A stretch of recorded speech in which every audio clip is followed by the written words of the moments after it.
자, 밸류체인스 3월 30일자 마감 시험 방송 시작하겠습니다. 오늘 경우에는요, 1부에서는 마감 시험을 하고 2부에서는 장중 특징주 방송으로 연결하도록 하겠습니다.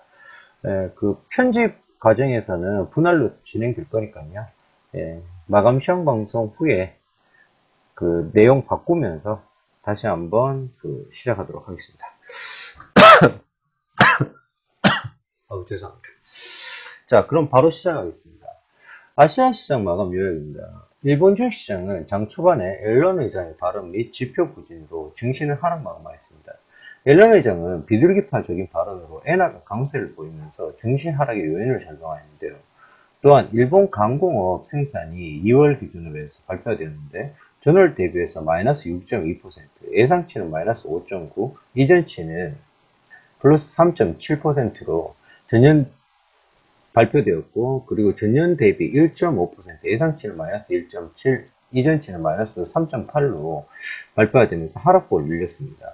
중국 주시장의 경우에는 장 초반 앨런 의장의 비둘기파적인 발언으로 상승하였는데요. 이민은행은 위안화 고시환율을 달러당 6.4841 위안으로 절상 고시하였습니다. 이에 따라서 정치 상승 요인으로 작용하였는데요.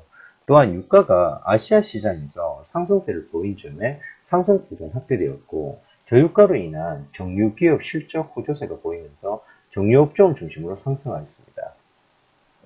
한국 주식시장의 경우에는 앨런 의장의 비둘기파적인 발언으로 위험자산 선호 심리가 자극되면서 상승 마감하였는데요. 특히 삼성전자와 LG전자의 실적이 상향 조정되면서 전기전자 관련 업종을 중심으로 상승하였습니다. 금일 코스피의 경우에는 2000포인트를 넘었지만 장 후반에 미국 고용지표 발표를 앞두고 제한된 상승을 보였는데요. 금일 외국인은 순매수로, 기관은 순매수를 보였습니다. 한국 외환시장은 달러원 환율이 1150.80원으로 마감하였는데 전일 앨런 의장의 비둘기파적인 발언으로 금일 마이너스 7.8원 하락한 1156원으로 출발하였습니다. 이후에 위안화 절상 고시와 롱스탑 물량이 나타나면서 1150원 초반까지 낙폭을 확대하였는데요. 자, 한국 국제시장의 경우에는 앨런 의장의 발언으로 상승하였지만 상승폭을 축소하면서 마감하였습니다. 장 초반 국채 선물은 전일 앨런 의장의 비둘기파적인 발언으로 하락한 미 국채 금리의 영향을 받으면서 상승하였는데요. 특히 유가 하락까지 더해지면서 장기물은 상승폭을 확대하였습니다. 하지만 장 후반에 이주열 총재의 매파적인 발언에 따라서 증권의 매도세가 거세지면서 상승폭을 축소하였는데요. 자, 그러면 시장 관련해 가지고 좀 상세한 내용 보도록 하겠습니다. 우선 코스피 시장입니다. 코스피 시장은 앨런 회장의 비둘기파적인 발언 및 외국인 매수세에 힘입어서 이틀째 상승하였는데요. 종가 기준으로 올해 첫 2000선을 회복하였습니다. 코스피 지수가 올 들어 처음으로 2000선에서 거래를 마쳤는데요. 제닛 앨런 미국 연방준비제도 의장의 비둘기파적인 발언이 투자 심리를 자극하는 것으로 분석이 됩니다. 코스피 지수의 경우에는 전날보다 7.23포인트, 0.36% 상승한 2002.14에 장을 마감하였는데요. 코스피 지수가 종가 기준으로 2000선을 돌파한 것은 지난해 12월 이후에 약 4개월 만입니다. 지난밤 뉴욕 증시의 경우에는 앨런 의장이 경제 전망에 대한 위험 요소들을 고려하며 통화정책의 조정을 신중하게 진행할 수 하는 것이 적절하다고 생각한다고 발언한 점이 호재로 작용해서 일제히 상승한 바 있는데요. 다우지수의 경우에도 전거래일 대비해서 97.72포인트, 0.56% 상승한 17,633.11로 마감하였고, S&P 500 지수는 17.96포인트, 0.88% 상승한 2055.01을 기록하였고, 나스닥 지수의 경우에는 79.84포인트, 1.67%의 상승한 4,846.61을 각각 기록한 바 있습니다.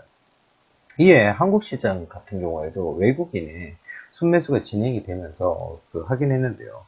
실질적으로 당일 순매수의 경우에는 그러니까 시장 막바지에 들어서 매도로 전환했다가 프로그램 매수에 의해 가지고 순매수로 지금 해석을 해야 되는 것인데, 어찌됐건 외국인은 429억 원을 순매수하였고 이틀 연속 매수를 이어갔습니다. 개인과 기관은 각각 1132억, 130억 원의 순매도를 갖다 기록하였고요. 그 프로그램 매매 차익 거래는 205억, 비차익 거래는 735억 원으로 각각 매수 우위를 보이면서 총 940억 원의 순매수 우위를 나타냈는데요. 업종별로는 비금속 광물이 1.59, 철강금속이 1.43, 증권이 1.43, 그리고 전기전자가 1.19, 화학이 1% 등의 강세를 보였습니다. 시가총액 상위 종목들 중에 대장주인 삼성전자가 18,000원, 1.40% 상승한 130만 8천원에 거래를 마쳤는데요. LG화학의 경우에는 2.32%, 포스코의 경우에는 2.09%, 그리고 SK이노베이션의 경우에는 2.41% 정도 상승하였습니다.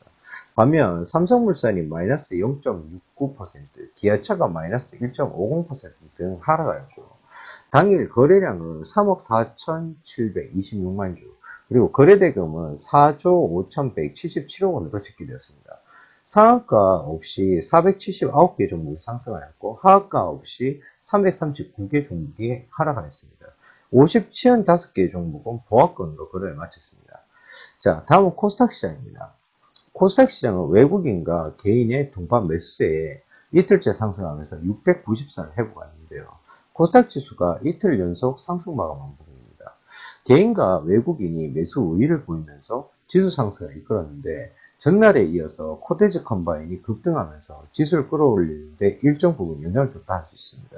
이 부분 자체가 향후에 또다시 문제가 될 가능성이 있는데요. 일단 코스닥 지수는 전날보다 4.63%, 0.67% 상승한 691.13으로 장을 마감하였고, 개인과 외국인이 각각 521억, 48억 매수 우위를 갖다 보인 가운데 기관 투자가의 경우에는 398억 원의 순매도를 갖다 기록했습니다. 기관의 경우에는 지금 최근에 코스닥 시장에서 10거래일 연속 매도 행진을 이어가고 있는데요. 이 기간에 기간이 쏟아낸 순매도 물량은 4,800억 원에 달한다 할 수 있습니다. 이제는 좀 매수를 해줘야 될 때가 되지 않았나라는 생각이 드는데, 아무튼 매도가 계속적으로 나오고 있는 상황입니다. 프로그램 매매는 차익과 비차익을 합해서 99억 원 매도 우위를 나타냈는데요. 대다수 업종이 상승한 상황입니다. 코데즈 컴바인을 포함하는 섬유 의료 업종이 14.69% 상승하였고, 통신 서비스가 3.5, 비금속이 1.7, 일반 전기전자가 1.48, 화학이 1.3, 그리고 금속이 1.23%등 업종 등이 1% 이상 상승하였는데요. 반면 출판 매체 국제가 마이너스 1.78, 방송 서비스가 마이너스 1.55%, 업종은 하락하였습니다. 시가총액 상위 종목들은 등락이 다소 깔린 상황인데요. 코데즈 컴바인이 30일 단기 가열 종목 지정 예고에도 불구하고 18.73%나 상승하였고요. 전날 가격 제한폭까지 취소한 뒤에 이틀 연속으로 급등하였습니다. 한국거래소 코스닥 시장본부는 코데즈 컴바인에 대해서 단기 가열 완화 장치를 발동하기로 했는데요. 이에 따라서 다음 달 14일까지 정규장에서 30분 단위로 매매 거래가 체결되는 방식이 적용이 됩니다. 개별 종목별로는 메디톡스, 제넥신, SK머티리얼즈, 휴젤 등이 4에서 6%대 상승률을 기록하였고요. 셀트리온, 코미팜, 컴투스 등은 강보합권에서 거래를 마쳤습니다. 반면 코롱생명과학은 투자자금 조달을 위해서 유상증자를 한다는 소식에 4% 가까이 하락하였고요. CJENM과 바이로메드, 로엔 등도 약세 마감했습니다. 개별 종목 가운데는 세종텔레콤이 주주배정 유상증자 후에 실권주 일반 공모에 1조 원이 넘는 청약 자금이 몰렸다는 소식에 15% 가까이 상승하였고요. 제2웨이의 경우에는 경영권 분쟁 가능성에 고개를 들면서 급등하였습니다. 서울옥션은 전 세계 미술시장에서 한국 화가에 대한 관심이 커지고 있다는 증권사 분석 보고서 덕분에 10% 가까이 상승하였고요. 당일 거래량은 6억 8,857만 주, 거래대금은 3조 289억 원을 집계됐습니다. 상한가 2개 종목을 포함해서 599개 종목이 상승하였고, 하한가 종목은 없었습니다. 473개 종목이 내렸고, 101개 종목은 보합권으로 장을 갖다가 마친 상황입니다. 자, 다음은 아시아 시장입니다. 아시아 증시는 혼조세로 마감하였는데요. 지난밤 뉴욕 이코노미 클럽에서 자넷 옐런 미 연방준비제도 의장이 금리 인상에 대해 신중해야 한다는 입장을 취한 바 있습니다. 이는 중화권 증시에 호재로 작용했지만 일본 증시에는 엔화 강세로 이어지면서 니케이 지수가 1% 넘게 하락하는 원인이 되었는데요. 앨런 의장은 연설에서 세계 경제 전망이 연준이 금리를 처음 인상했던 지난해 12월보다 덜 우호적이라고 밝혔고, 미국 경제의 하방 위험을 무시할 수 없는 만큼 통화 정책은 신중하게 결정해야 한다는 비둘기파적인 입장을 보인 바 있습니다. 이로 인해서 중국 상해종합지수는 전일보다 80.81포인트, 2.77% 상승한 3000.64포인트의 거래를 마쳤고요. 이 부분 자체는 상하이 지수가 5거래일 만에 3000선을 회복했다고 볼 수 있습니다. 그리고 대형주 중심의 CSI 300 지수도 전거래일 대비해서 2.6% 상승한 3216.28포인트를 갖다 기록해서 상승 마감했습니다. 연준의 4월 금리 인상선에 대한 우려감이 줄어들면서 미국 증시가 활기를 갖다 띈 덕에 중국 증시도 반대에 성공했다고 해석이 되는데요. 하지만 이 중국 증시의 반등 부분 자체는 변동성 때문에 랠리가 장기적으로는 좀 지속되기는 어려울 것으로 일단 분석됩니다. 현재 그러니까 내부적으로 그 규제와 관련된 부분들이 계속적으로 나오고 있는 상황이기 때문에 조금 그러니까 변동성이 굉장히 커질 수 있는 우려가 좀 있는 상황입니다. 종목별로는 중국은행이 2.86% 상승하였고, 중국공상은행이 2.82%, 그리고 농업은행이 2.92% 상승하면서 은행주들이 강세를 보였는데요. 또한 에너지 업종의 구조개혁에 대한 기대감으로 페트로차이나가 3.01, 그리고 중국 석유화학공사가 5.51 등의 에너지주들이 크게 상승하였습니다. 자, 대만 증시는 7거래일 만에 반대에 성공하였는데요. 가건지수는 전날보다 119.69포인트, 1.39% 상승한 8,737.04의 장을 마쳤습니다. 시가총액 1위 기업인 TSMC가 1.57% 상승하였고, 미디어텍과 캐처테크도 각각 2.25%, 6.16% 상승하였습니다. 자, 그리고 홍콩 증시도 상승세를 보였는데요. 항생종합지수의 경우에는 전일 대비해서 437.09포인트, 2.15% 상승한 2803.39로 마감을 하였습니다. 왕왕차이나가 6.27% 상승을 하였고, 그리고 강사부홀딩스가 8.39% 상승하였습니다. 다만 백려국제가 7.05% 하락하였는데요. 반면 그러니까 뭐 홍콩 상생지수 같은 경우에는 요즘에 약간의 괴리감이 보이는 것 같아요. 네.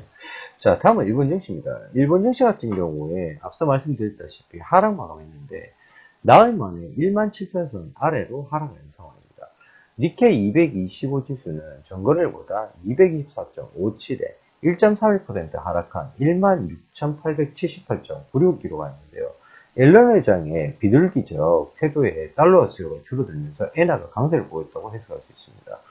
당일 달러엔 환율은 전날 대비해서 달러당 1.04엔 0.92% 하락한 엔화 강세를 시현했는데요. 112.27에서 거래가 되었습니다. 이에 소니가 2.40, 그리고 니콘이 1.63, 캐논이 1.39 등의 수출주들이 일제히 하락한 상황인데요.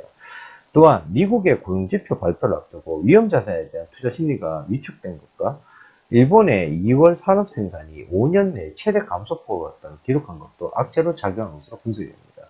이 밖에 자동차 옆에 제조사인 다카타의 주가가 리콜 사태에 드는 비용이 240억 달러에 이를 것이라는 소식에 19.5% 폭락이 나온 상황입니다.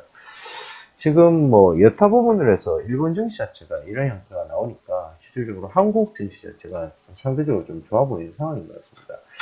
자, 당일 이슈 같은 경우에는요, 앞서 마감 시황에서 한번 말씀드린 바 있는데, 실질적으로 이제는 그러니까 그 시장 자체가 일정 부분 조정 자체를 갖다 우리는 준비해야 된다라고 판단하고 있습니다.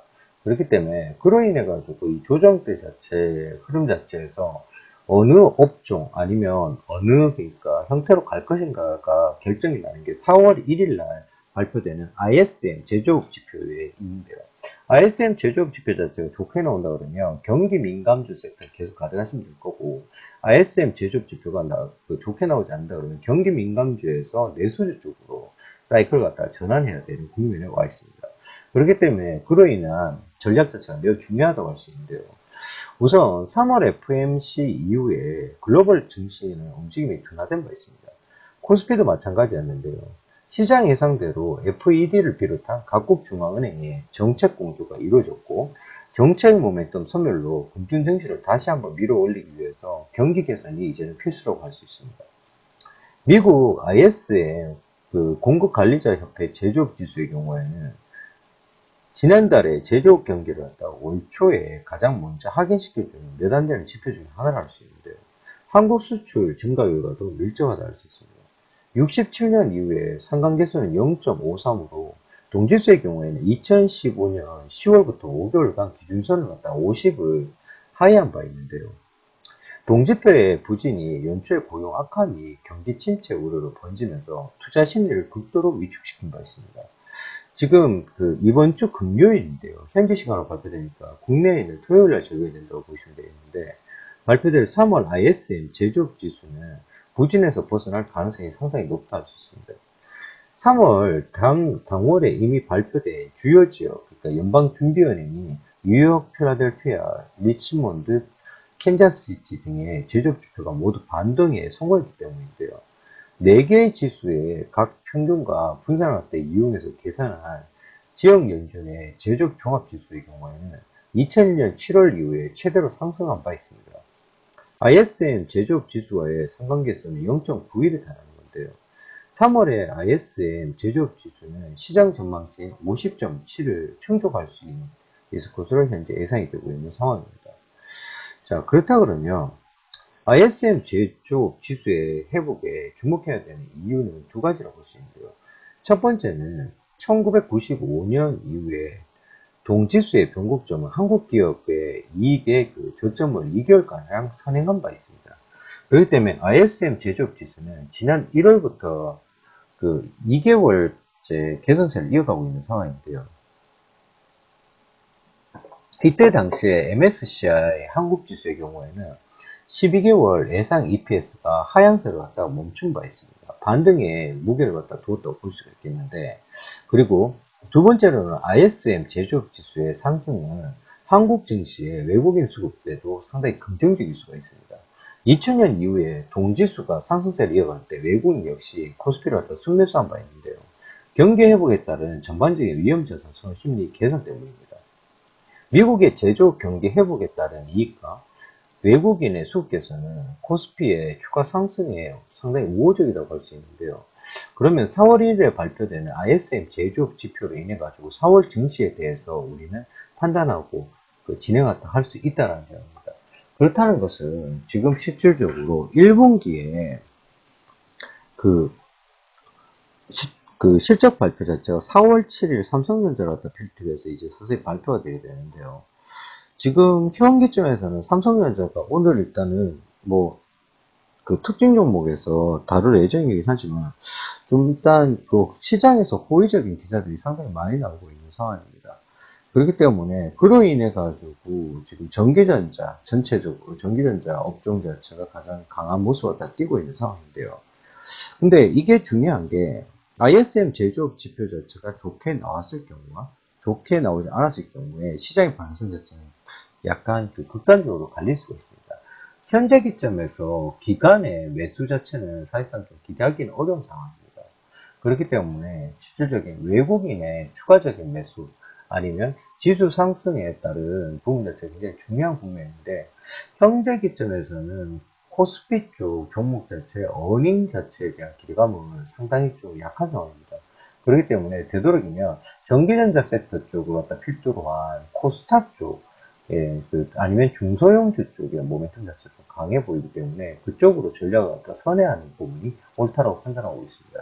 일단 4월 1일 날 발표되는 ISM 제조업 지표를 갖다 확인한 후에 관련된 전략 자체를 갖다 여러분들과 다시 한 번 더 고민하는 시간 갖도록 하겠습니다. 자, 이상 밸류체인스 마감 시황이었고요. 자, 오늘 하루도 다들 고생 많으셨습니다. 이상 방송 줄이겠습니다.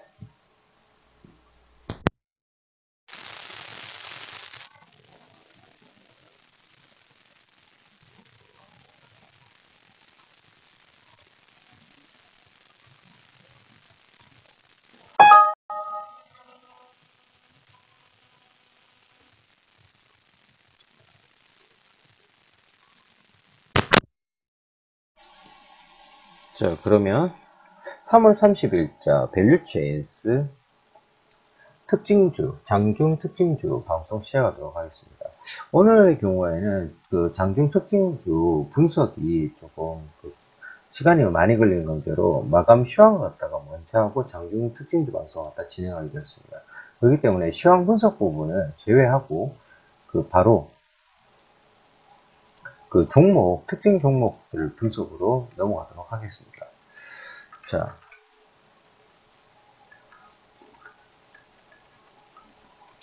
우선 당일의 경우에는 강세 섹터가 정유, 지카바이오스, 자전거, 반도체 대표, 그리고 일자리, IT 대표죠. 콘덴서 등이었고요. 약세 섹터는 타이오와 은행, 그리고 주력 등이 있었습니다. 이 중에서 일자리 관련된 부분은 정책 이슈였기 때문에 이 부분은 다루고 가겠습니다. 일자리 취업 관련해서 내년 예산이 17조 원 절감해서 일자리 창출 지원 소식에 상승한 것인데요.